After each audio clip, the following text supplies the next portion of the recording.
Today, my guest is Chris Cozad, who is a remarkable woman. First off, Chris has alternative auto care. Chris has done many things, but alternative auto care is perhaps one of the most interesting and amazing things I've ever heard of, because of the fact that as a woman, when I go to get my car fixed, first off, I don't know that much about cars. I'm trying to educate myself more because I think as women, we don't really do that. And I always know that I am probably getting ripped off in many, many ways, because it's always run by men. And they kind of, I believe, perhaps I'm paranoid, but I think they always depend on the fact that most women don't know anything about cars.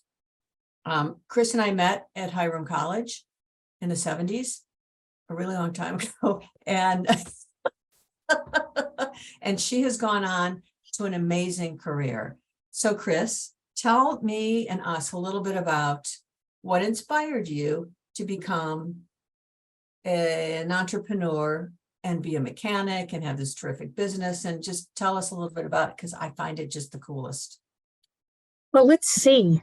I always like work with my hands. Even when I was a kid, I tended to play with the tools, and I did woodworking when I was a teenager. When I was in college at Hiram, I had an old car that was always broken. I was a poor, struggling college student, so I had no money.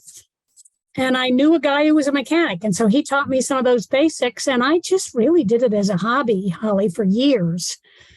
How it turned into a business was when I moved to Columbus in the 80s, early 80s. I was unemployed.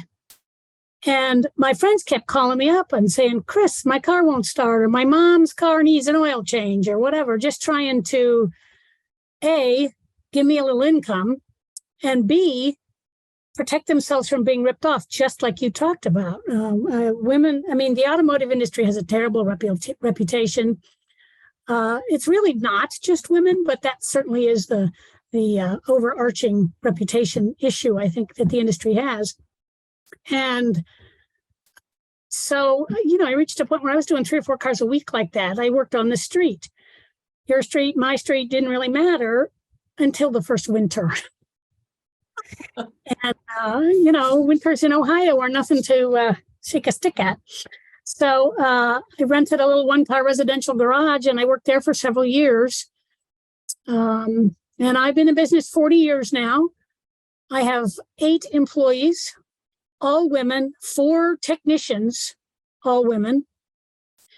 My service manager was a technician. Now she's my service manager. I was a technician, a master technician for years. I did a lot of the work when I first started. I didn't have 8 employees, But the other side of the coin for me is, yes, I want to help women. And, there are other folks who get taken advantage of by the industry sort of writ large. But it is an amazing career opportunity. And the automotive industry has done an abysmal job of trying to recruit women to the industry. And we're all crying, oh, there's a technician shortage. We can't find technicians. Like, it's because you're ignoring 51% of the population. They don't recruit women, and they don't recruit people of color. And so, they're still recruiting technicians into the industry the way they did when I was in high school in the 70s, not college material.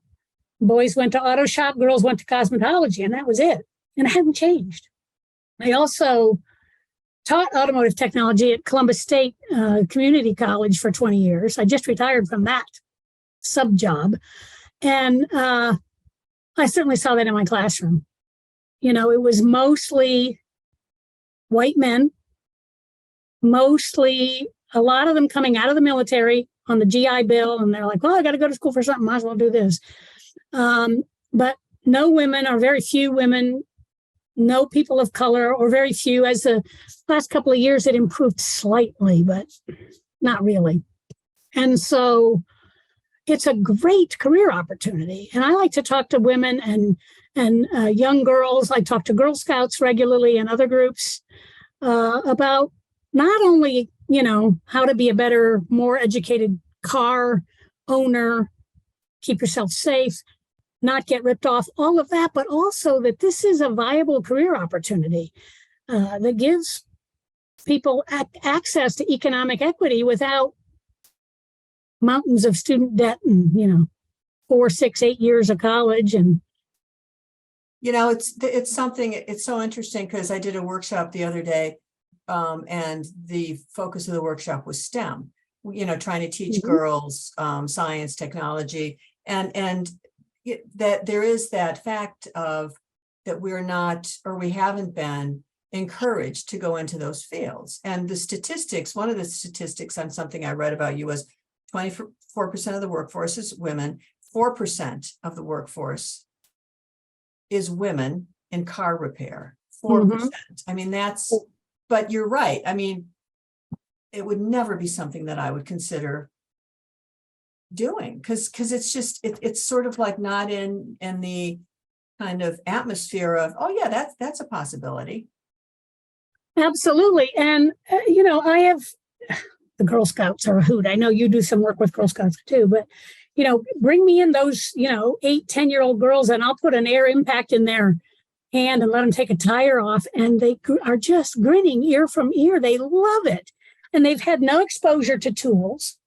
And, you mentioned STEM. I actually just did a workshop at a big automotive conference that I attend every year, and I called it looking for techs in all the wrong places, because we don't, as an industry, we don't think of automotive as STEM. We still think of it like we did, Well, you're right. I just said it in a way. I mean, the average car has 14 onboard computer systems. You get into a luxury car, a high performance car. I had a Mercedes in a while back, 25 onboard computers. Cars are really computers on wheels, and we should be looking at the gamers and the computer geeks and the computer clubs, not college material, whatever the hell that even means, Oh, heck, I shouldn't say hell. Oh, it's okay.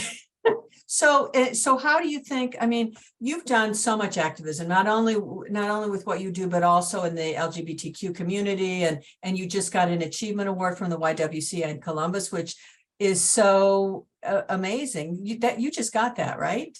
Yeah, that was in April. Yeah. So what you're doing and your mission is pretty amazing, and it's pretty profound. So in terms of changing it, you are changing it, but like, how can it be better? Is it just being more aware? Is it just continuing to be more vocal about it? Well, I think it's all of that. I think, when you're trying to make change, whatever that is about, right now, my focus tends to be on the automotive industry and getting other shop owners to look at their shop environments. Why don't women want to work for you? Why aren't you looking for women? And then there's the, sort of the classroom student side. 3 of my 4 technicians were my students, and I recruited them right out of the classroom, maybe not instantly, but, a couple years down the road. And, so I talked to my students regularly about them being the future of the industry and taking the lead in changing that perception, because we have an awful reputation and it hasn't changed, and it should change. Because are there dishonest techs in the world and dishonest shops? Absolutely. But I don't think it's the biggest problem. I think there are 2 other problems, one being incompetence. And I don't, again, mean like gross incompetence. They don't know what they're doing. But because it is a STEM field now, you have to be committed, both as a technician and as a shop owner, to keeping up with the technology. Going to school, it's a lifelong learning kind of career now. You got to go to school. You got to study the new cars. I mean, the cars that we work on now are nothing like what I started working on in the 70s and the 80s, completely different. And so, that takes money. You have to send your technicians to training. You have to buy the latest scan tools. You have to keep them up to date. You have to know how to use them. So it's an investment for a shop owner and for a technician. And so many don't do it. So, and, truth be told, Holly, men don't ever say, oh, it's out of my league, ever. And we do. know. If you get into a highly technical, weird electrical problem, and sometimes the best answer is to send them to the dealer. Now, I hate sending someone to the dealer, but sometimes they have that very specific state-of-the-art training and equipment and access to the information that we don't have in the general automotive repair industry population. So it's okay to say, and this is what I try to impress upon my students, it's okay to say, this one's out of my league. You might need the dealer. Now, that doesn't mean people need to go to the dealer for, oil changes and brake jobs and routine kinds of things. And that's the problem. Because dealers want you to be, because that's the gravy, right? Brake jobs, oil changes, radiator flushes. That's the gravy. They don't want the weird electrical problems either. But so there's that. That's what I mean by incompetence. It's difficult, especially as a shop owner. I can speak to smaller shops like mine. It's an investment. I own 3 scan tools. I've got $30,000 invested in 3 scan tools. That'll be obsolete in a couple of years, and I'll have to buy 3 new ones. And I have to send my technicians to training. I have to get them updated annually with the latest information from the manufacturer. So, it's an expensive proposition. So there's that piece of it. And small shops in particular can't afford it. Right. So they're working with, equipment that's 2 or 3 years old. It's not up to date, and they make mistakes. So that's what I mean by incompetence. Not that they're, can't fix any cars at all ever, but I think the biggest problem, and this is where women come in, is poor communication skills and unmet expectations. And I say to my students, I'm like, guys, men and women think differently. You know that in every other part of your life. You know it from your mother, from your sister, from your wife, your girlfriend, whatever. It's also true of your customers. And women now control something like, 75% of financial decisions in most households. I remember when I first started, my women customers would say, oh, I got to talk to my dad, or I got to talk to my husband, or whatever. Now it's the other way around. I'm close to Ohio State University, and so I deal a lot with parents of students at OSU, and their parents might be in, who knows where, Chicago, someplace or whatever. And they say, well, wait, I got to call my mom. I have to talk to my mom. So I see it in real time, as well as having read it, that women control the budgets in most households now. And women want different information than men do. I mean, we're going to take care of it, honey, it'll be $200 is a thing of the past. Right. And so retraining the technicians of now, and those will be the future shop owners and the future service managers, that they have to be responsive. You have to answer their questions. And I always liken it to, everyone wants to be heard. It doesn't matter who you're talking to. Are you talking to your doctor, your lawyer, your plumber, your auto mechanic, your dentist? You want to tell your story, right? So when I flush the toilet, this terrible sound happens.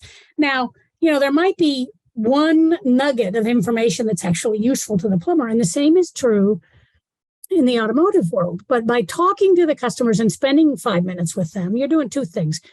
They get to tell their story. So they feel heard, and we all like to feel heard. And like, we've given you all the information. And the other thing is, from a diagnostic perspective, it helps me narrow down what's going on, because I know what's important. And the average car owner doesn't know what's important, and they don't have the language to tell me about it. But they drive their car every day in every kind of condition. So if you ask the right questions, you're doing 2 things. You're making them feel heard. So you're beginning to build oh my God, I just lost the word, relationship. You're beginning to build a relationship with them. And that's how you build trust. And you're gaining whatever diagnostic information they may know that they don't know that they know. So it's a win-win. So trying to get the young techs to think differently about, okay, give me your keys, we'll call you. Right. spending that few minutes with the customer is, it's changes the industry. So when you were growing up, did your parents encourage you to kind of explore and figure out how things worked, or, stuff like that? Or was it just something that you were fascinated with? Well, I think it was a bit of both. I'm an only child, and I have they're both dead now, but I had two disabled parents. My mom was blind. My dad was in a wheelchair. So, and growing up in the 50s and the 60s, it was weird. I had this sort of curiously ungendered upbringing because I was my mom's daughter, and I learned to cook and sew and knit and do all of those traditional female gender norm kind of things.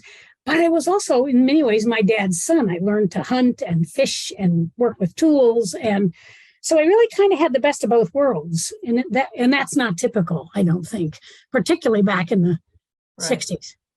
And my parents were always just like, go do whatever you want.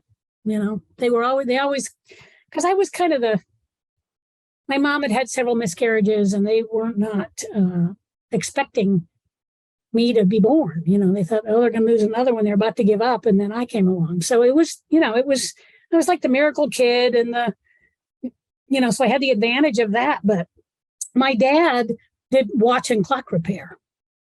So it wasn't really the same as working on cars, because those are little tiny gears and little tiny tools. But it was the same kind of mechanical thing. And I've always had really good mechanical aptitude. So what did you study in college? What were you? Biology. I was a bio major. Okay. Got it. That makes sense. Yeah. But you know what? I wouldn't trade my liberal arts education for anything. No, I get you.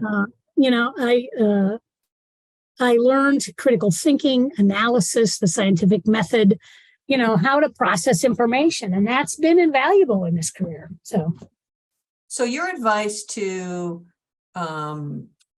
girls, women who want to field in this, is there like honestly, I wouldn't know where to start. I wouldn't just kind of look up mechanic schools, or it sounds well, there's a lot of different ways to get in the industry. That certainly is one, and there are plenty of community colleges and tech schools that have programs. Some of them are more open and welcoming to women and other types of non-traditional students than others. So you got to do your homework. The other thing I would say is you got to be tough, I guess, that's probably not quite the right word, but you have to have a bit of a thick skin, because we are not embraced with open arms in the industry. But there were a bunch of us in the industry trying to change that. So, if you're going to be very, there's a lot. There's just the sexism in the way women get treated as customers. There's discrimination just in terms of getting a job. I know so many women who are now, technicians, but started out like at dealerships and things like that. And all they ever did was oil changes. They never got to advance their education, take training classes. So, you got to find the right place. But, my advice is go get a job somewhere around cars, get around car people, whether that's working in a parts store or at like a quickie oil change place, working at an auto shop, maybe not right away as a technician. Maybe, you're a receptionist or a customer service rep or a shuttle driver or something like that, but get around car people. And, once my experience, not so much personally, because I went like right from, I like working on cars to opening my own business. I didn't really ever work for anybody else, but I've certainly known many women and hired many women who did. And it's like, just get around car people, absorb what you can. And if it's not a healthy environment, if there's, too much discrimination or sexual harassment, or sometimes even outright sexual assault, go somewhere else. You can't, you can force some change, particularly around like environment, like taking down the scantily clad women draped over the hood of car calendars and things like that. You can make a difference in that regard. But, there are just some guys in this industry that are never going to really be open. And, the good news is that more and more younger men in the industry have had the experience of being in class, being in school with women mechanics. So they're much more open to it than some of the old timers. Yeah. So you just have to find the right spot. And if the first place isn't it, it doesn't mean you failed or you didn't do anything right. It means they're not ready for you yet. Go somewhere else. And, there are enough of us that are pretty out there, and I love talking to young women that are interested in this industry. I'm like, call me, shoot me an email, hit me up on Facebook, whatever. I have talked to so many women over the years. Some of them have worked for me, some of them have not, but there's a huge technician shortage. It's a great job. I will put your information up about your website and how to get in touch with you, and so people can connect with you. I appreciate the time that you took to talk to me and everybody, and I think you're amazing. I think you're a real role model, well, thank you, and I really appreciate the opportunity because I love to talk about this stuff, and I will talk to anyone who will listen, and particularly young people. I love working with young people, and just I might have you up for a workshop. To the possibility. I'm not saying everyone should go out and become a technician, but if one young woman or girl goes, oh, then I've hit my purpose. I love that. I love that. Thank you, my dear. Absolutely. Keep on keeping on, and keep on being a role model. I think it's fantastic. Well, thank you. It's fun.